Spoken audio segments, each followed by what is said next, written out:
할렐루야. 우리 주님 오시는 날까지 하나님을 찬양하는 저와 여러분 되시기를 축복합니다. 네, 여러분 한 주간 동안 또 얼마나 또 더운 날씨에 고생이 많으셨습니까? 또 날도 더운데 나라 안팎으로 더 열받게 하고. 네, 여러분 오늘 이 예배를 통해 말씀을 통해 또 우리 하나님 주시는 참 안식을 누리시기를 다시 한번 축원합니다. 네, 우리 시온찬양대 찬양에 많은 은혜 받았습니다. 감사합니다. 한번 따라서 하겠습니다. 하나님의 본심을 알아야 합니다. 네. 자, 노년층을 대상으로 한 세미나에서 한 강사가 물었어요. 여러분, 이제 어르신들 있잖아요. 어르신들, 남자분들. 다시 태어난다면 지금의 부인과 결혼하시겠습니까? 저는 묻지 않을게요, 여러분들한테. 뭐 손들거나 그렇게 하라고 하죠. 많은 사람들이 이제 눈치를 보는 거예요. 눈치를 막 누가 드는 하고 보고 있는데 한 남자가 딱 손을 들고 난 지금의 부인과 결혼하여서 다시 살겠습니다. 이렇게 하니까 막 옆에 있는 사람들이 막 와 대단하다, 진짜 대단하다고 막 감탄을 하는 거예요. 그러자 이제 강사가 또 다시 물었어요. 야, 정말 부럽습니다.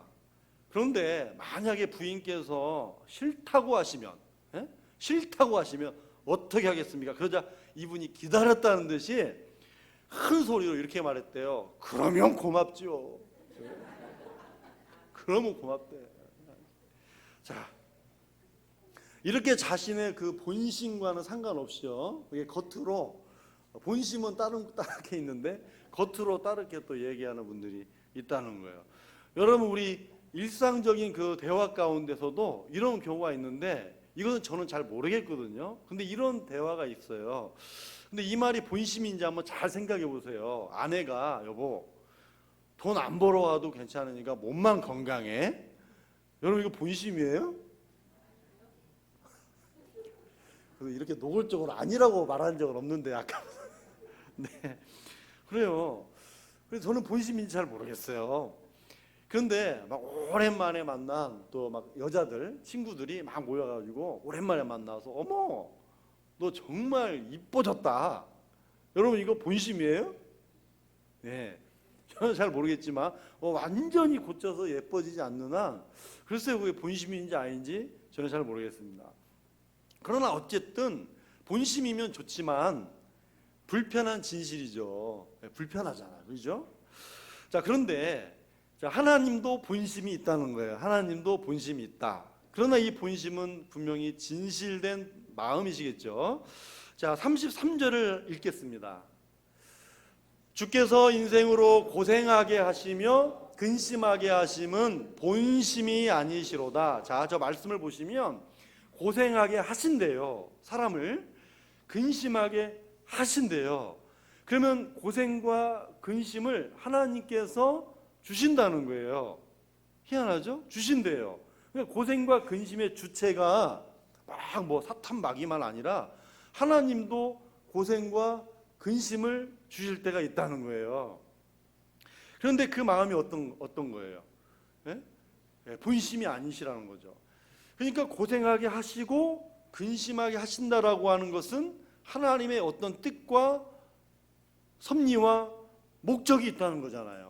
그래서 어떤 의도를 가지고 하나님께서 주신다는 거예요. 여러분, 하나님은 공의로우신 하나님이심을 믿으십니까?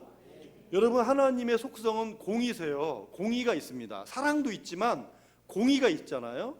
하나님은 의로우신 분이시기 때문에 지금 이스라엘 백성들이 우상 숭배를 하고 도덕적으로 타락을 했단 말이에요. 그래서 하나님께서 바벨론을 통해서 징계를 하셨습니다.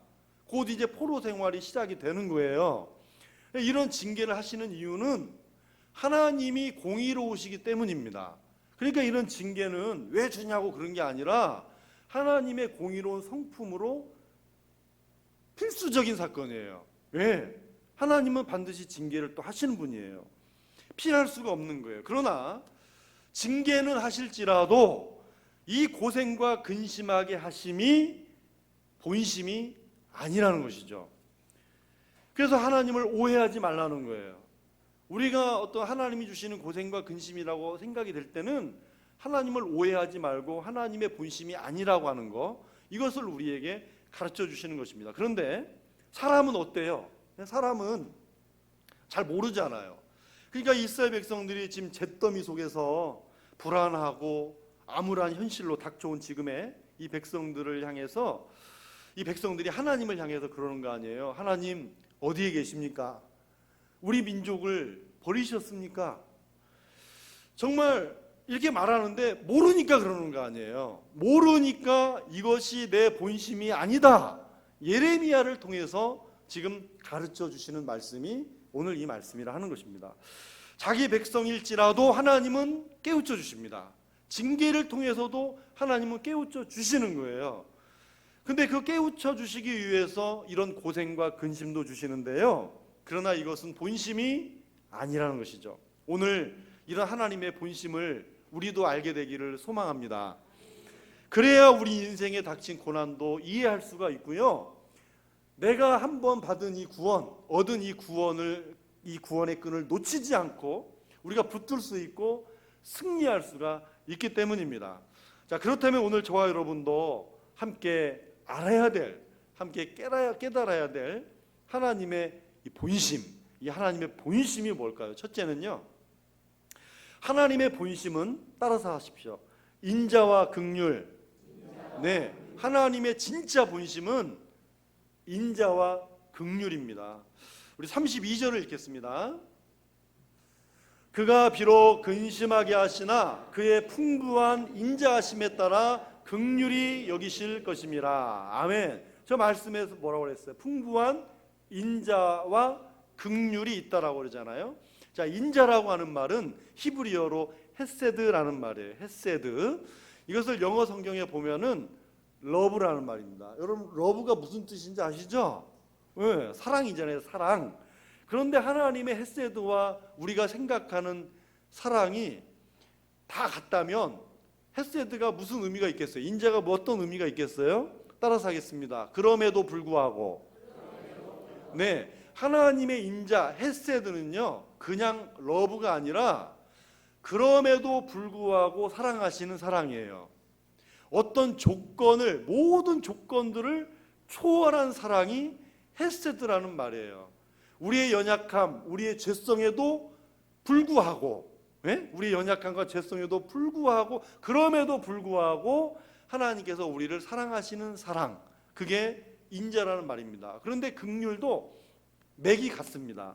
긍휼이라는 뜻이 뭐냐면 저주받아 마땅한 자를 저주하지 않고 끝까지 불쌍히 여기심, 이게 긍휼이거든요. 자, 어때요? 그럼에도 불구하고, 저주를 받아야 함에도 불구하고 저주하지 않으시고 그럼에도 불구하고 사랑하시는 인자와 긍휼이 같이 연결이 되죠. 그렇습니다. 바로 인자와 긍휼이 단어는 다르지만 이것이 하나가 된 하나님의 진짜 본심이라는 거예요. 자, 그래서 이 인자와 긍휼을 어떻게 하면 좀 더 이렇게 이해할 수 있는 말씀이 있을까 생각을 했는데요, 이왕이면 좀 성경에서 가장 극악무도해야, 무도한 사람이 인자와 긍휼을 입어야 좀 이게 좀 극적 효과가 있잖아요. 예? 그래서 어떤 사람이 생각났냐면 히스기야 왕의 아들 므낫세가 생각났습니다. 히스기야 왕의 아들 므낫세. 자, 히스기야 왕이 죽을 병에 걸리자 하나님 앞에 열심히 기도하여 몇 년을 생명을 연장받았죠? 15년. 15년을 연장을 받았어요. 연장받은 그 시점부터 이제 3년째 되는 해에 하나님께서 아들을 주셨어요.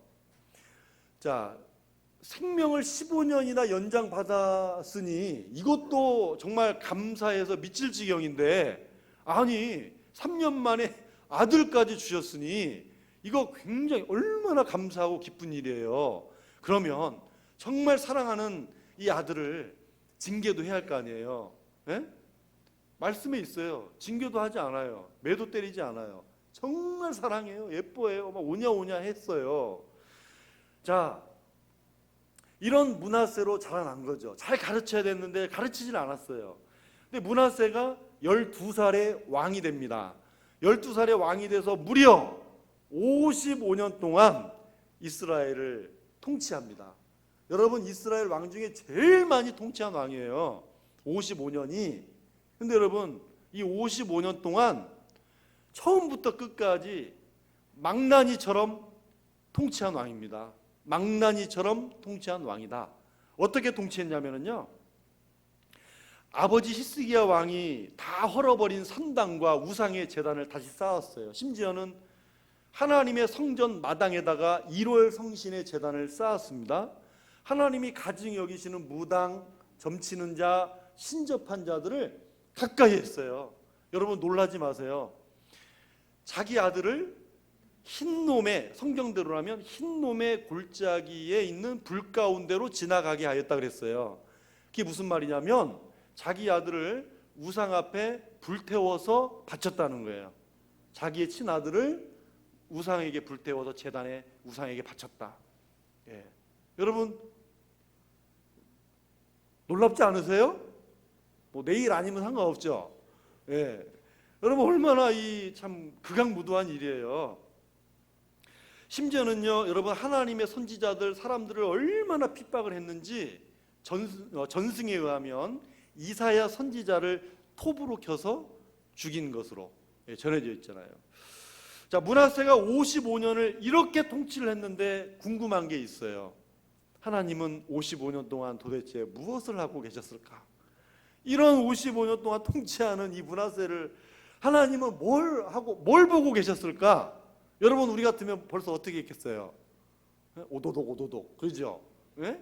오도독. 정말 하나님은 뭘 하고 계셨을까? 여러분 딱 한 가지입니다. 왜냐하면 정답은 항상 말씀 속에 있잖아요. 하나님은 무려 55년을 기다려 주셨습니다. 이게 성경입니다. 기다려 주셨다는 거예요. 그리고 기다리다가 55년째 되는 해에 드디어 하나님께서 징계를 하십니다. 손을 대셨어요. 역대하 33장 11절을 같이 읽겠습니다. 여호와께서 아수르 왕의 군대 지휘관들이 와서 치게 하심에 그들이 므낫세를 사로잡고 쇠사슬로 결박하여 바벨론으로 끌고 간지라. 누가요? 여호와께서 아수르의 군대 지휘관들을 들어서 치게 하셨다는 거예요. 자, 하나님께서 손대시자 아수르의 장군들이, 지휘관들이 므낫세를 쇠사슬로 묶고 끌고 갔다는 거예요. 바벨론으로. 그 다음에 역대하 33장 12절 13절 읽겠습니다. 그가 환난을 당하여 그의 하나님 여호와께 간구하고 그의 조상들의 하나님 앞에 크게 겸손하여 기도하였으므로. 여러분 저기 말씀 환난이 뭐냐, 무슨 환난을 당했냐면 그냥 왕이라고, 적국의 왕이라고 해서 배후해 준 게 아닙니다.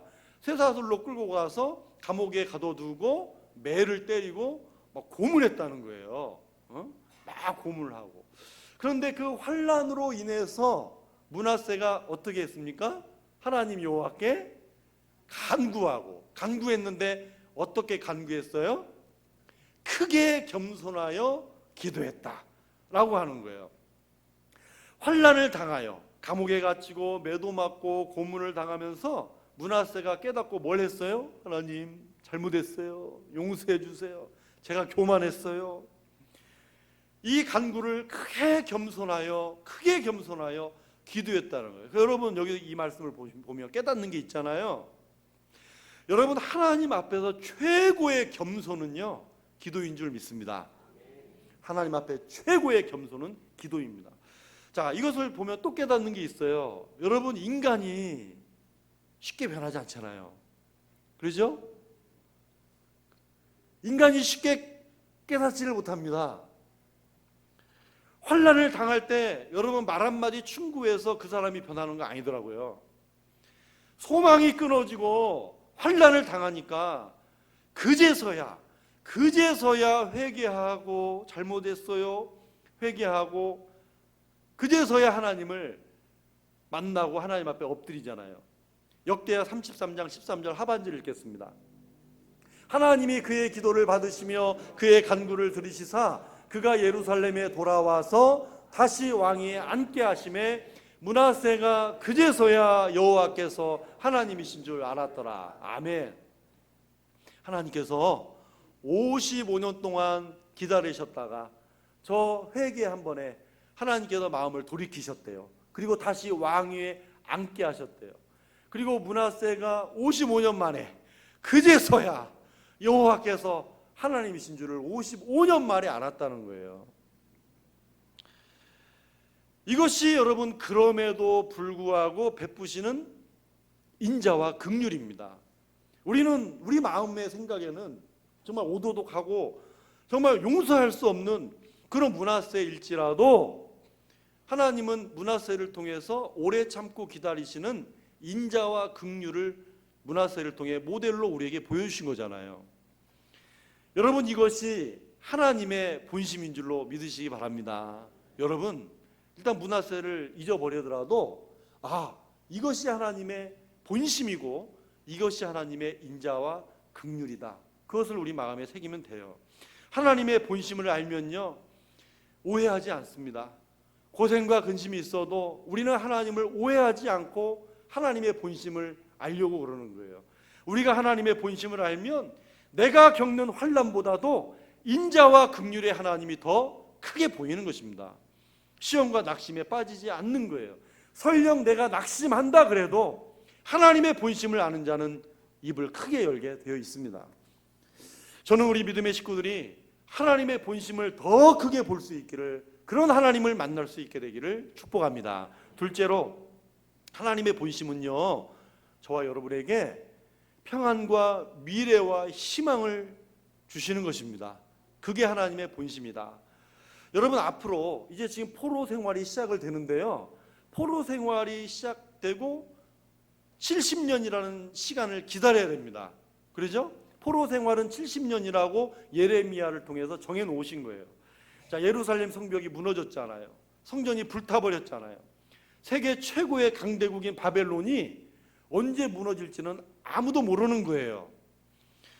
이런 조국의 현실과 포로된 자신들을 돌이켜볼 때 여러분 아무런 희망이 보이지 않고 암담할 거 아니에요. 여러분 포로 생활이 말이 그렇지 얼마나 이 낯선 곳에서 힘들고 어렵고 고통스럽겠어요. 그러나 하나님은 이 낯선 곳에서 힘들고 어렵지만 그 마음에 평안의 축복을 누리며 살기를 원하신 것입니다. 지금 이 예레미야 애가서를 기록한 예레미야가 그래서 이 하나님의 본심을 이미 앞서서 말씀해 주고 있습니다. 예레미야 29장 11절 말씀을 함께 읽겠습니다. 여호와의 말씀이니라 너희를 향한 나의 생각을 내가 아나니 평안이요 재앙이 아니니라 너희에게 미래와 희망을 주는 것이니라. 아멘. 너희를 향한 나의 생각이 뭐예요? 나의 생각이 하나님의 본심이잖아요. 예, 하나님의 본심이 뭐예요? 재앙이 아니라 평안이고 미래와 희망을 주는 것이 나의 생각, 나의 본심이라는 거예요. 여러분 오늘 저와 여러분을 향한 하나님의 본심은요 권력도 아니고 물질도 아니고 성공도 아니라 평안입니다. 하나님의 본심은 우리에게 평안을 주시는 거예요. 왜냐하면 지난주에 말씀드렸듯이 평안이 없는 축복은 축복이 아니기 때문에 그렇습니다. 평안이 없는 축복은 축복이 아닙니다. 저는 최근에 참 마음이 아파서 중보기도하는 가정이 있어요. 가정이 있는데 여러분 오늘 이 시대에 얼마나 참 사업이 힘들고 어려운 시기입니까? 그런데 사업이 잘 된대요. 사업이 잘 되고 막 돈도 잘 번대. 정말 그렇게 얘기를 해요. 남부럽지 않대요. 예. 너무 남부럽지 않게 정말 이상하게 생각할 정도로 잘 된대요. 그런데 자녀가 있어요. 네. 아들인지 딸인지는 말씀드리지 않을게요. 자녀가 있는데 좋은 대학에 갔어요. 유학까지 갔다 왔어요. 근데 갔다 와서 한국에서 잘못된 만남을 가진 거예요. 잘못된 만남이 뭔지 아시겠죠? 아무리 100번, 100번, 또 100번, 수백 번 들어도 제가 생각해도 잘못된 만남이에요. 안 만나야 됐어요. 근데 만났어요. 근데 혼자 뛰는 거예요. 속상해서. 발로 뛰어다니는 거예요. 남편도 마음을 못 알아줘요. 왜? 남편은 그냥 방관이에요. 속이 얼마나 상했어요, 엄마가. 그리고 저한테 하는 말이 그래요. 아무리 돈이 잘 되고 많고 뭐 사업이 잘 되고 외제차를 타고 다녀도 다 필요 없대요. 본인이 하는 말 필요 없대요. 그래서 제가 이런 얘기를 해드린 적이 있어요. 평안이 없으면 참 축복이 아닌 것 같네요. 그러니까 맞대요. 그 말이 맞다는 거예요. 그걸 피부로 느낀대요. 맞대요. 여러분, 저는 이것을 가지고 우리 함께 기도합시다 그런 말 아닙니다. 여러분, 어디에 있든지 평안을 위해서 기도하시기 바랍니다. 하나님 평안을 주세요. 이 세 마디, 여러분 이 세 마디 기도가 얼마나 힘이 있는 줄 아십니까? 유치원에 가는 자녀, 학교에 등교하는 자녀 머리 위에 손을 얹고 하나님 평안을 주세요 기도하십시오. 가정과 교회와 일터의 평안을 위해서 기도하시기 바랍니다. 이 나라와 민족의 평안을 위해서 더 많이 기도해야 될 때 아니에요? 아무리 한국이 어떻게든 개발도상국 버티려고 했지만 그래도 남들이 보기에는 선진국 같으니까 선진국으로 선포하라는 거 아니에요? 그러나 여러분, 아무리 선진국 대열에 들어서도 경제와 전쟁에 대한 불안이 있으면 선진국이 무슨 소용이 있겠어요? 평안이 없으면 축복이 아닌 것입니다. 또 우리를 향한 하나님의 생각이 뭐라고 말하죠? 따라서 하겠습니다. 미래와 희망이라고 말하고 있어요. 여러분, 지금까지 살아온 인생이 중요합니까? 앞으로 살아갈 인생이 중요합니까? 왜 자꾸 물어보냐면 집중하라 그러는 건지 아시죠? 네. 앞으로 살아갈 인생이 중요합니다. 하나님의 관심이 여기 있는 거예요. 하나님은 내가 지금까지 겪어왔던 것보다 앞으로 살아갈 인생이 중요한 것에 더 하나님은 관심이 있어요.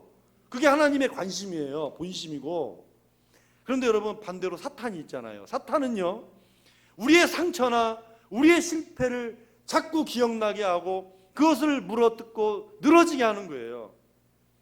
그래서 사탄이 뭐라고 그래요? 너는 안 된다고, 하나님은 너를 사랑하지 않는다고, 중단하라고, 포기하라고. 여러분, 이것이 사탄의, 마귀의 생각이에요. 본심이에요. 그러나 하나님의 생각, 하나님의 본심은 아까 말씀드렸잖아요. 내 생각은 내가 안다고. 예? 그러니까 하나님의 생각은 하나님만이 아니까 우리가 잘 몰라요. 그런데 오늘 나타내 주시잖아요. 재앙이 아니라 평안이라고, 미래와 희망이라고.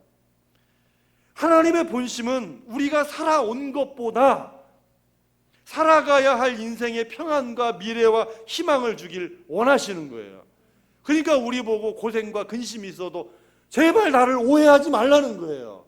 내 본심을 알라는 거 아닙니까? 지금 암담한 현실 속에 있는 백성들에게도 하나님은 희망을 주길 원하시고 미래의 희망을 가지길 원하시는 것입니다. 지금은 포로 생활 가운데 있지만 언젠가는 예루살렘으로 돌아가서 하나님의 성전을 다시 회복하고 예배를 회복하는 날이 우리에게 분명히 올 거야. 이런 미래와 희망을 가지라고 말씀하는 겁니다. 요셉을 한번 보실까요? 요셉, 하나님이 주신 미래와 희망이 있었기 때문에 원망하지 않았잖아요. 보디발의 아내의 유혹을 이길 수가 있었어요. 하나님이 주신 꿈이 있었기 때문에 누명을 쓰고 감옥에 갇혀도 요셉은 원망하고 비난하지 않았습니다. 그에게는 하나님이 주신 미래와 희망이 있었기 때문이죠. 여러분, 갈렙이라고 하는 사람 들어보셨죠? 저는 갈렙을 좀 존경합니다. 자, 갈렙이 이제 이스라엘 백성들이 약속의 땅 가나안에 들어갔는데 정복 전쟁을 하고 있는 거예요. 그리고 땅을 분배하고 있는 중이었어요. 지파별로 분배하고 있는 중인데 이 정복 전쟁을 하는 그 갈렙의 나이가 85세였습니다. 85세에 땅을 분배할 때 이렇게 말하잖아요. 그날에 주께서 말씀하신 이 산지를 내게 주소서라고 요청을 해요. 이 산지가 어딘지 아십니까? 자, 지금 85세잖아요. 40년 전으로 거슬러 올라가 볼게요. 40년 전 40세 때, 나이 40세 때 12명의 정탐꾼을 선발할 때 갈렙이 있었습니다. 이 정탐꾼으로 갔던 이 갈렙이 안악자손을 두려워했잖아요. 안악자손을 보고 우리는 다 메뚜기 같다, 이 말에 다 녹아내려졌잖아요. 그러나 갈렙은 40년 전에 안악자손의 땅을 마음에 둔 것입니다. 안악자손을 마음에 뒀어요. 그런데 그만 어떻게 됐죠? 40년 광야를 돌 수밖에 없었잖아요. 그런데 여러분, 이 40년의 광야 생활, 이 고생과 근심이 있는 40년간의 이 광야 생활을 지나는 동안에 40년 동안 한 번도 갈렙의 마음속에 40년 전 봤던 안악자손이 다스렸던 그 땅에 대한 미래와 희망을 잊어버리지 않았다는 거예요. 그 고생과 근심이 있는 광야 생활을 지나고 난 다음에 나이 85세에 가지고 있는 그 옛날에 가졌던 그 미래와 희망, 그 꿈을 가지고 이 산지를 내게 주소서, 믿음으로 나아가서 그 땅을 차지했던 것입니다. 여러분, 이 땅은 장차 다윗이 기름 부음을 받은 헤브론이 있는 곳입니다. 여러분, 기어코 그 안악자손의 땅을 정복하고 믿음으로 얻었다는 거예요. 여러분, 하나님의 생각, 하나님의 본심은 평안과 미래와 희망입니다. 그러므로 오늘도 어떤 상황 가운데 있든지 하나님의 본심을 알면 우리 가정도, 일터도, 교회도, 우리 민족도 다시 일어나게 될 줄로 믿습니다. 하나님께서 우리를 향하신 본심은 미래와 희망이심을 믿고 오늘도 평안 중에 승리하는 우리 믿음의 식구들이 되시기를 소원합니다. 마지막 세 번째로, 하나님의 본심은요, 저와 여러분의 믿음의 성장과 성숙에 있습니다. 예? 하나님의 관심, 하나님의 본심은 우리의 믿음의 성장과 성숙에 있다. 여러분, 신약 성경에 보면 수로보닉의 여자를 아시죠? 네. 그래서 설명을 해드릴게요. 자, 이 여인에게는 귀신 들린 딸이 있었어요. 귀신 들린 딸. 네. 여러분, 세상에 그 어떤 문제보다도 자식 문제가 제일 크지 않습니까? 그러죠? 그것도 아빠는 조금 어쩔지 몰라도 엄마가 얼마나 마음이 찢어지겠어요. 이 딸이 예쁜 옷도 입히고 화장도 하고 예쁘게 커서 시집도 가고 자식들도 낳고, 엄마가 딸을 바라보는 그 심정. 근데 흉악한 귀신에 들렸대요. 이 귀신 들린 딸을, 그 예쁜 딸이 귀신이 들렸을 때 여러분, 그 모습을 바라보는 엄마 마음이 어떻겠냐고요. 그러죠? 네, 벌써 막 마음이 아려오잖아요. 그래서 이 헬라인이며 수로보닉의 여자였던, 이방 여인이었던 이 여인이 자기 어린 딸을 데리고 예수님께 나왔잖아요. 그리고 예수님께 간곡히 부탁을 했어요. 여러분, 예수님은 지금까지 자기 앞에 엎드려서 간구하는 자들을 그냥 지나치신 적이 없으시잖아요. 그러죠? 다 하나님께, 우리 주님께서 응답해 주셨어요. 그런데 너무나도 의아한, 깜짝 놀란 만한 말을 하셨잖아요. 마가복음 7장 27절을 읽겠습니다. 자녀로 먼저 배불리 먹게 할지니 자녀의 떡을 취하여 개들에게 던짐이 마땅치 아니하니라. 예수님이 지금 이 여인에게 너는 뭐다라고 얘기하는 거예요? 너는 개다. 쉽게 얘기하면 그거예요. 너는 개다. 그 말씀 하시는 거거든요. 여러분, 개라는 말은 그 당시에 유대인들이, 뉴스에 보니까 또 막 트럼프 대통령이 인종차별 해가지고 막 뭐 논란이 있던데, 그 당시에 인종차별과 같은 거예요. 유대인들이 이방인들을 인종차별하는 말이 개다, 그 말이에요. 그러면 예수님도 그 시대에 편승해서 막 같이 이방인들을 그렇게 했단 말입니까? 그것이 아니잖아요. 자, 요즘에는 개도 개 취급하면 안 됩니다. 개도 개 취급하면 큰일 나더라고요.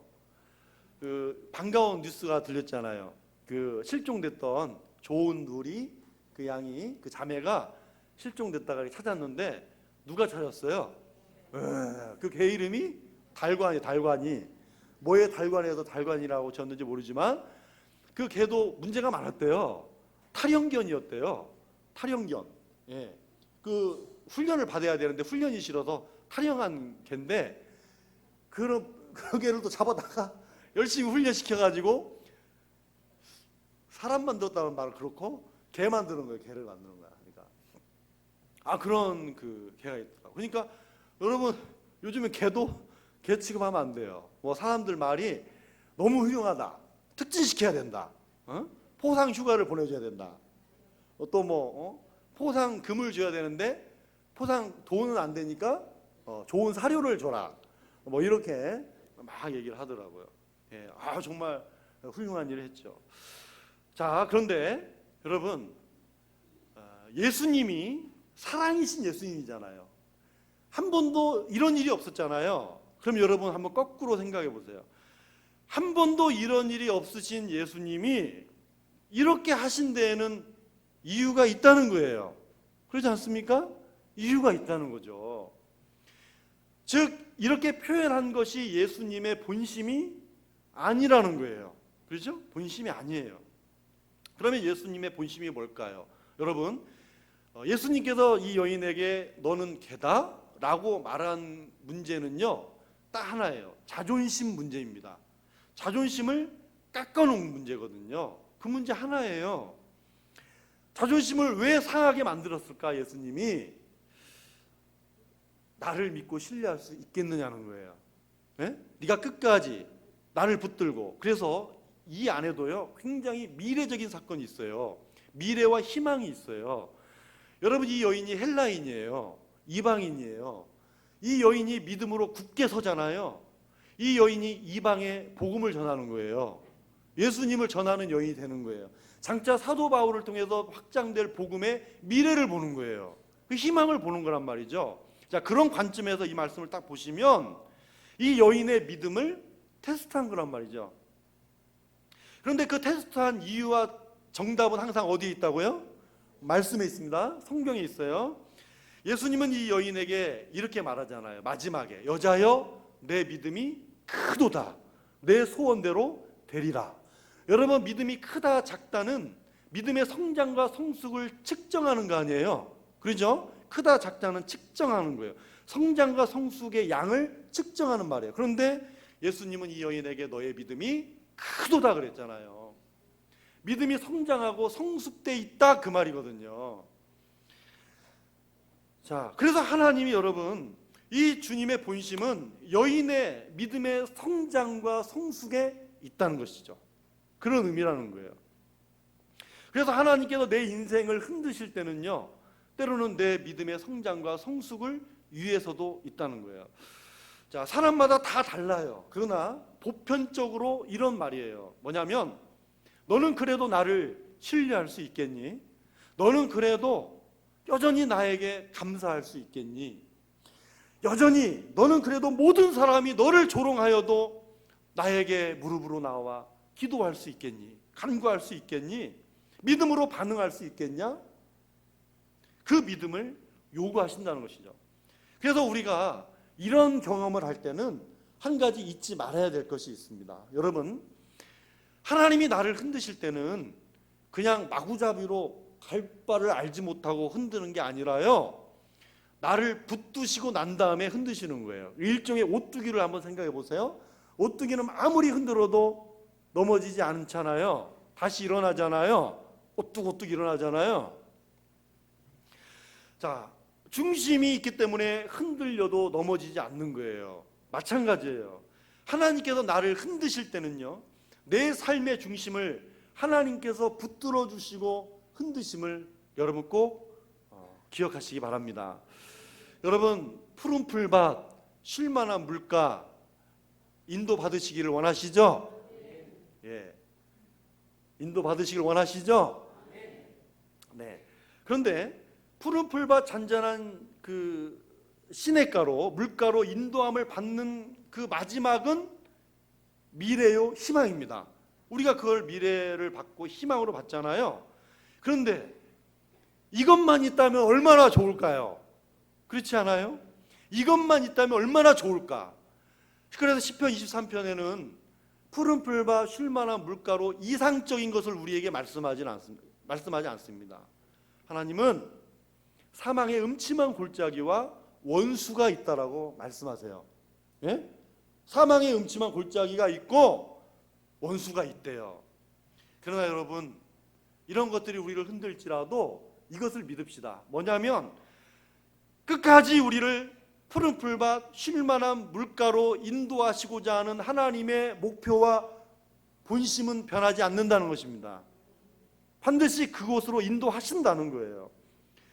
그래서 그 골짜기를 지나고 나서야 하나님의 본심을 아는 것도 중요하지만, 그 골짜기 속에서, 사망의 음침한 그 골짜기 속에서 나와 함께 하시고 주의 지팡이와 막대기로 나를 안위하심을 내가 알고 경험하고 가는 것이, 그 하나님의 본심을 알고 가는 것이 사실은 여러분 얼마나 더 귀합니까?